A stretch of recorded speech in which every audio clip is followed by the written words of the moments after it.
Hello everyone, welcome to my channel. हम आज इस वीडियो में लेकर के आए हैं बिहार जी के बहुत ही महत्वपूर्ण क्वेश्चन, जिसमें आज हमारा पहला क्वेश्चन है, बिहार में किसान सभा की स्थापना किसके द्वारा कराई गई थी। किसान सभा की स्थापना बिहार में, तो सहजानंद सरस्वती इसका राइट आंसर हो जाएगा, क्योंकि सहजानंद सरस्वती के द्वारा ही किसान सभा की स्थापना की गई थी। और किसान आंदोलन के जनक थे सहजानंद सरस्वती। एक बुद्धिजीवी भी थे, इसके अलावा लेखक थे, समाज सुधारक थे, क्रांतिकारी भी थे सहजानंद सरस्वती। और इसके साथ साथ इतिहासकार भी थे और किसान के नेता भी थे, किसान नेता थे। और उन्होंने सहजानंद सरस्वती ने हुंकार नामक एक पत्र भी प्रकाशित किया था। पटना से पत्र प्रकाशित हुआ था, हुंकार। तो ये सहजानंद सरस्वती के द्वारा हुंकार नामक पत्र का संपादन किया गया था, पटना से प्रकाशित हुआ था। तो सहजानंद सरस्वती के द्वारा किसान सभा की स्थापना बिहार में किया गया था। तो राइट आंसर हो जाएगा सहजानंद सरस्वती। नेक्स्ट क्वेश्चन है, बिहार प्रांतीय किसान सभा का गठन किसके द्वारा किस साल में हुआ था। तो बिहार प्रांतीय किसान सभा का गठन 1929 ईस्वी में 1929 ईस्वी में बिहार प्रांतीय किसान सभा का गठन किया गया था। नेक्स्ट क्वेश्चन है, बिहार बंगाल से कब पृथक हुआ, कब अलग हुआ था। तो 1912 ईस्वी में बिहार बंगाल से अलग हुआ था। बंगाल विभाजन, जब 1905 में बंगाल विभाजन का डिसीजन लिया गया था, तो 1905 में बंगाल विभाजन के फलस्वरूप ही बिहार नाम का राज्य अस्तित्व में आया। और 1936 ईस्वी में बिहार से उड़ीसा को अलग किया गया और झारखंड को 2015 नवंबर बिरसा मुंडा के जयंती पर 15 नवंबर 2000 को बिहार से झारखंड को अलग कर दिया गया। तो यहाँ पर क्वेश्चन पूछ रहा है, बिहार बंगाल से कब अलग हुआ था, पृथक हुआ था। तो 1912 ईस्वी में हो जाएगा इसका राइट आंसर। नेक्स्ट क्वेश्चन, 1857 की क्रांति के बिहार के नेता कौन थे। तो वीर कुंवर सिंह थे 1857 के क्रांति के बिहार के ये नेता थे। 1857 के क्रांति का वीर कुंवर सिंह।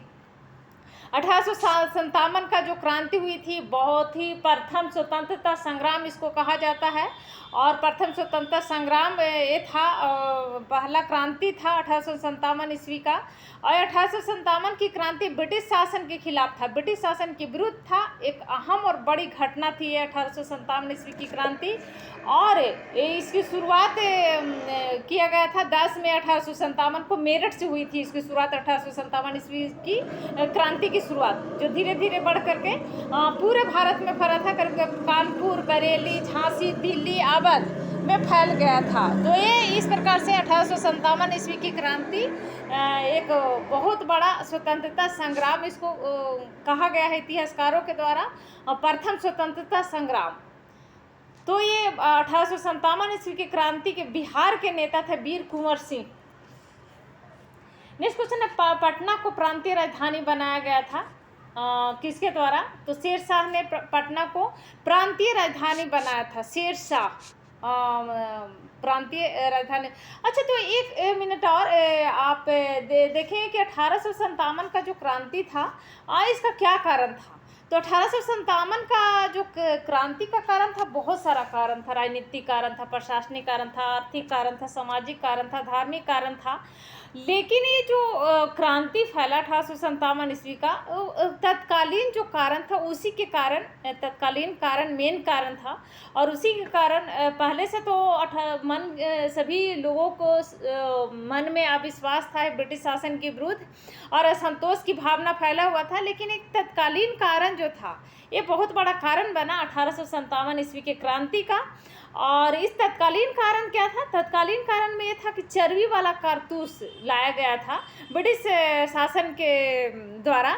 तो चर्बी वाला कारतूस जो था, हिंदू और मुसलमान दोनों को धार्मिक मर्यादा को ठेस पहुंचाया। ये चर्बी वाला कारतूस ठेस पहुंचाने का प्रयास किया। और इसे एक कारतूस पर जो था सूअर और गाय की चर्बी लगी होती थी, और जिसको मुंह से फाड़ करके, मुंह से पकड़ करके बंदूक में डाला जाता था। तो इसे लोगों के मन में अविश्वास पैदा हुआ कि हिंदू और मुसलमान दोनों को धर्म को ठेस पहुंचाया। धर्म यहाँ पर जो धर्म था, हिंदू का धर्म और मुस्लिम का धर्म, दोनों को धर्म के विरुद्ध था ये। तो ये धार्मिक मर्यादा का ठेस पहुंचाया जा रहा था इसे। तो ये तत्कालीन कारण बना 1857 ईस्वी के क्रांति का। नेक्स्ट क्वेश्चन है, पटना को प्रांतीय राजधानी बनाया था किसने? तो शेर शाह सूरी ने पटना को प्रांतीय राजधानी बनाया था और शेर शाह सूरी के द्वारा ही सूरी वंश की स्थापना की गई थी। शेर शाह सूरी ने ही 1540 में हुमायूं को हरा करके, हुमायूं कौन था? बाबर का पुत्र था हुमायूं। तो हुमायूं को हरा करके, और बाबर के समय में ये सेनापति रह चुका था, सैनिक रह चुका था, ये सेना, बाबर का सेना जो था उसको नेतृत्व करता था शेर शाह सूरी। और उसके बाद हुमायूं को हरा दिया 1540 ईस्वी। 1539 में इसने चौसा के युद्ध में हुमायूं को हराया और 1540 में अपना शासन व्यवस्था कायम कर लिया था। तो 1540 में हुमायूं को हराकर भारत में सूरी साम्राज्य को स्थापित किया शेर शाह सूरी। और क्योंकि 1539 में शेर शाह सूरी ने चौसा की लड़ाई में हुमायूं को हराया था और इसके बाद शेर शाह जीत लिया और 1540 में पुनः उसने हराया शेर शाह को और शेर खां की उपाधि लिया और शेर शाह ने सूरी वंश की स्थापना की थी। नेक्स्ट क्वेश्चन, बिहार में सर्वाधिक लोकप्रिय सुल्तान कौन था? तो यही शेर शाह सूरी। इसका मकबरा सासाराम बिहार में है, मकबरा नहीं, इसका किला। तो यही शेर शाह सूरी था जो बिहार में लोकप्रिय सुल्तान था सबसे ज़्यादा। नेक्स्ट क्वेश्चन है, नालंदा विश्वविद्यालय का वैभव किसके हाथों नष्ट हुई? तो ये बख्तियार खिलजी के द्वारा नष्ट किया गया था नालंदा विश्वविद्यालय। तो नालंदा विश्वविद्यालय बहुत ही खूंखार था। बख्तियार खिलजी कुतुबुद्दीन ऐबक का सैन्य सलाहकार था बख्तियार खिलजी, और लोगों पर बहुत अत्याचार किया अपने जो शासनकाल के दौरान। शासन तो नहीं, कुतुबुद्दीन ऐबक का सैन्य सलाहकार था। तो उस समय में जब कुतुबुद्दीन ऐबक का सैन्य सलाहकार जब तक रहा, बहुत तबाही मचा दिया। और बिहार पर सबसे पहले विजय पाने वाला ये मुस्लिम शासक था बख्तियार खिलजी, और नालंदा विश्वविद्यालय को इसी ने नष्ट किया था, बख्तियार खिलजी नहीं। तो नालंदा विश्वविद्यालय का वैभव किसके हाथों नष्ट हुई? तो बख्तियार खिलजी के हाथों। नेक्स्ट क्वेश्चन है, किस काल में बिहार की राजनीतिक शक्ति, शैक्षिक व सांस्कृतिक गरिमा खंडित हुई? तो मध्यकाल में बिहार की राजनीतिक शक्ति, शैक्षिक और सांस्कृतिक गरिमा खंडित हुई। तो मध्यकाल, कौन सा काल को मध्यकाल कहा जाता है? तो भारतीय राजनीतिक इतिहास को ऐसे तो हम 4 भाग में बांट सकते हैं, जैसे प्राचीन काल हो गया, मध्यकाल हो गया, आधुनिक काल हो गया, वर्तमान काल हो गया। तो प्राचीन काल में हम क्या करते हैं? प्राचीन काल में वैदिक काल को प्राचीन काल, रामायण काल को, महाभारत काल को, सिंधु घाटी का काल को प्राचीन काल में सब आता है। और मौर्य साम्राज्य भी प्राचीन काल में ही आता है। उसके बाद विक्रमादित्य साम्राज्य जो गुप्त वंश का शासक था, गुप्त वंश को लेता है। तो गुप्त वंश तक मध्यकाल हुआ और गुप्त वंश के पतन के बाद महाराजा हर्षवर्धन के नाम सुना होगा आप लोगों ने, जिसका शासनकाल 590 से 647 ईस्वी तक रहा। तो ये हर्षवर्धन से भारत के मध्यकाल की शुरुआत हुई है, हर्षवर्धन के शासनकाल से इसको माना जाता है। और उस समय दक्षिण के चालुक्य साम्राज्य के राजा पुलकेशिन द्वितीय का शासन था। तो यही मध्यकाल का समय इसी को माना जाता है, हर्षवर्धन के समय के काल को। नेक्स्ट क्वेश्चन है, किस मुगल शासक ने सर्वप्रथम बिहार को अपने साम्राज्य में मिलाया था? तो अकबर ने बिहार को सबसे पहले अपने साम्राज्य में मिलाया था। तो अकबर कौन था? अकबर बाबर के पौत्र था, हुमायूं के पुत्र था अकबर। और अकबर पहला शासक था और मुगल वंश का तीसरा शासक था और पहला ऐसा शासक था जिसने हिंदू और मुस्लिम दोनों को लेकर के चलता था, दोनों को लोकप्रिय था ये। और मुगल बादशाह में से अकबर ही एक ऐसा शासक था जिसने हिंदू मुस्लिम दोनों वर्गों को बराबर का प्यार दिया और बराबर लेकर के चला, बराबर का सम्मान मिला इसके शासनकाल में। और उसने हिंदू मुस्लिम संप्रदाय के बीच की दूरियों को कम करने के लिए एक धर्म को चलाया था। उस धर्म का नाम क्या था?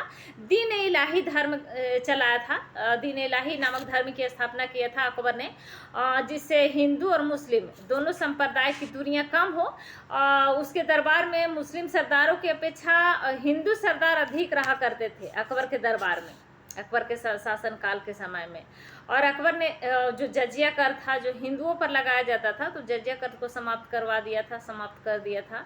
और उसने बहुत अनेकों काम किया ऐसे, और इसके अलावा उसने अनेकों ऐसा कार्य किया जिससे हिंदू और मुसलमान दोनों उसके प्रशंसक रहे। नेक्स्ट क्वेश्चन है, पाटलिपुत्र के संस्थापक कौन था? तो पाटलिपुत्र के संस्थापक उदयन था। उदयन कौन था? तो हर्यक वंश के सम्राट था, अजात शत्रु का उत्तराधिकारी था उदयन, और इसने पाटलिपुत्र का स्थापना किया था और राजधानी राजगृह से पाटलिपुत्र लेकर के गया था। पाटलिपुत्र में स्थानांतरण कर दिया था पाटलिपुत्र की स्थापना करने के बाद। अपनी राजधानी को, राजगृह पहले राजधानी था इसका, और इसका स्थानांतरण करके पाटलिपुत्र लेकर के गया था। ये उदयन ही पाटलिपुत्र नगर की स्थापना किया था, और ये हर्यक वंश का शासक था, अजातशत्रु का उत्तराधिकारी था। नेक्स्ट क्वेश्चन है, पाटलिपुत्र में स्थित चंद्रगुप्त का महल मुख्यतः किसी से बना था? तो लकड़ी का बना था। चंद्रगुप्त को आप लोगों को पता होगा कि चंद्रगुप्त मौर्य साम्राज्य का संस्थापक था, और इसके प्रधानमंत्री कौटिल्य, जिसको विष्णुगुप्त के मेन नाम था, विष्णुगुप्त के नाम से जाना जाता है, कौटिल्य के नाम से जाना जाता है, चाणक्य के नाम से जाना जाता है। तो इसके शासनकाल में प्रधानमंत्री रहे थे कौटिल्य, चाणक्य जिसको बोलते हैं। नेक्स्ट क्वेश्चन है, पाटलिपुत्र में किस शासक ने सर्वप्रथम अपनी राजधानी बनाई थी? तो चंद्रगुप्त मौर्य ने ही पाटलिपुत्र में सर्वप्रथम अपनी राजधानी बनाई थी। महानंद को हरा करके, महाधनानंद को हरा करके मौर्य वंश की स्थापना किया था चंद्रगुप्त मौर्य। नेक्स्ट क्वेश्चन है, बिहार में 1857 ईस्वी की क्रांति के नेता कुंवर सिंह का देहांत कब हुआ? तो 9 मई 1858 को कुंवर सिंह का देहांत हो गया था। बिहार के नेता थे।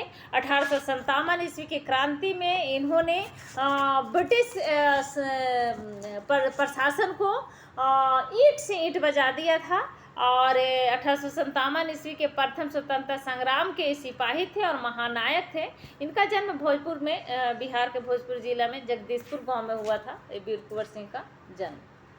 नेक्स्ट क्वेश्चन है, बिरसा मुंडा का कार्य क्षेत्र कौन सा था? तो बिरसा मुंडा का कार्य क्षेत्र रांची था, और बिरसा मुंडा को यहाँ लोग भगवान मानते थे। बिरसा मुंडा के देहांत रांची जेल में ही हुआ था, हजारीबाग जेल में हुआ था, और हैजा होने के कारण उनकी मृत्यु हो गई थी। नेक्स्ट क्वेश्चन है, स्वामी शाहजानंद का संबंध था, किससे संबंध था? तो बिहार के किसान आंदोलन के साथ था इनका संबंध, स्वामी शाहजानंद का।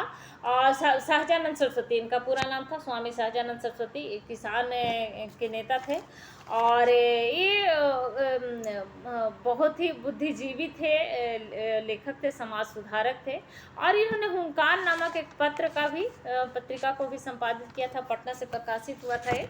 तो यही थे शाहजानंद सरस्वती, बिहार के किसान आंदोलन के साथ खड़े थे। नेक्स्ट क्वेश्चन है, चंद्रगुप्त मौर्य के गुरु कौन थे? तो चाणक्य, जिसके शासनकाल में प्रधानमंत्री रहे थे। चाणक्य कौटिल्य विष्णुगुप्त के नाम से जाना जाता है, तो ये चाणक्य ही थे चंद्रगुप्त मौर्य के गुरु।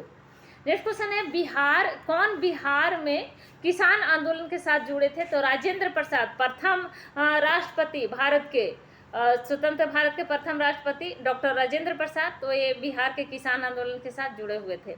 नेक्स्ट क्वेश्चन है, कांग्रेस सोशलिस्ट पार्टी की पहली बैठक कहाँ हुई थी? तो पटना में कांग्रेस सोशलिस्ट पार्टी की पहली बैठक हुई थी। इसकी स्थापना हुआ था 1934 ईस्वी में। कांग्रेस सोशलिस्ट पार्टी की स्थापना 1934 में। कांग्रेस में समाजवादी विचारधारा के सर्वप्रमुख प्रेरणा प्रतीक थे जवाहरलाल नेहरू और सुभाष चंद्र बोस थे। इसके बाद जयप्रकाश नारायण भी, फूलन प्रसाद वर्मा और कुछ अन्य लोगों ने मिलकर 1931 ईस्वी में बिहार में समाजवादी पार्टी की स्थापना की थी। नेक्स्ट क्वेश्चन है, श्री नरसिंह नारायण क्या थे? तो ये भी समाजवादी से जुड़े हुए थे, समाजवादी पार्टी से जुड़े हुए थे। नेक्स्ट क्वेश्चन है, जयप्रकाश नारायण किस पार्टी से संबंधित थे? तो अभी हमने बताया समाजवादी पार्टी से जुड़े हुए थे। जयप्रकाश नारायण, फूलन प्रसाद वर्मा और बहुत सारे नेता थे जो 1931 ईस्वी में बिहार में समाजवादी पार्टी की स्थापना की थी इन्होंने मिल करके। तो ये थे आज के हमारे बिहार से कुछ बहुत ही महत्वपूर्ण क्वेश्चन, जीके क्वेश्चन। तो अगर अभी तक आपने इस चैनल को सब्सक्राइब नहीं किया है तो प्लीज़ इस चैनल को सब्सक्राइब करें, साथ में लाइक एंड शेयर भी ज़रूर करें। Thank you.